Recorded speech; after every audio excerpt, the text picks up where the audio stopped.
प्रधानमंत्री नरेंद्र मोदी की जिंदगी से जुड़े कई ऐसे किस्से सामने आए हैं जिनके खुलासे ने पक्ष ही नहीं विपक्ष को भी हैरान कर दिया है। एक ऐसा ही किस्सा है पीएम मोदी और आरएसएस नेता की मौत से जुड़ा हुआ।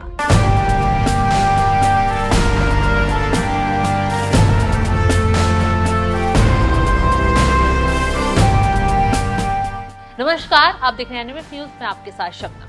देश भर ने प्रधानमंत्री नरेंद्र मोदी का 17 सितंबर को 74वां जन्मदिन मनाया। मोदी ऐसे पहले प्रधानमंत्री हैं जिनका जन्म आजादी के बाद हुआ। वडनगर के एक गरीब परिवार से निकले नरेंद्र मोदी ने कई सालों तक आरएसएस के लिए काम किया। उसके बाद राजनीति की सीढ़ियों पर कदम रखा और कभी पीछे मुड़कर ही नहीं देखा। संघर्ष के साथ आगे बढ़ते गए। 4 बार गुजरात के मुख्यमंत्री बने और 3 बार प्रधानमंत्री। खास बात तो ये है कि प्रधानमंत्री बनने से पहले वो कभी संसद के सदस्य भी नहीं थे। मुख्यमंत्री से सीधा उनका प्रमोशन देश के प्रधानमंत्री के तौर पर हुआ, क्योंकि पीएम मोदी के कामकाज करने का अंदाज जनता को काफी पसंद आता है। उनकी नीतियों से लोग काफी प्रभावित होते हैं। यही वजह है कि देश ही नहीं विदेशों में भी पीएम मोदी का डंका बोलता है।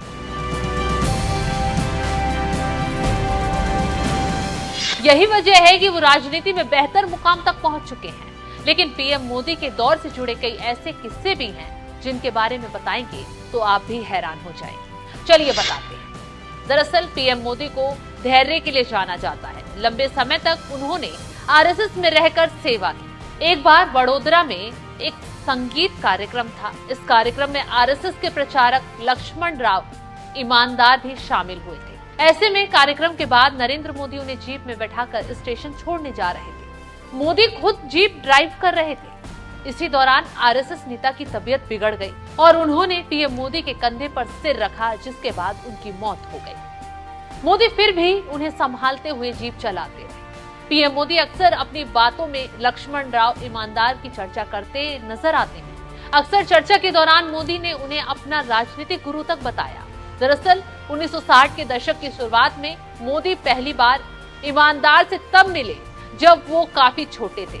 उसी दौरान उनके भाषण सुनकर मोदी लक्ष्मण राव के कायल भी हो गए, जिसके बाद मोदी उनके कई कार्यक्रमों में जाने लगे और आरएसएस की विचारधारा से बारीकी से जुड़ गए। इसी के साथ पीएम मोदी का आपातकाल का एक और किस्सा है।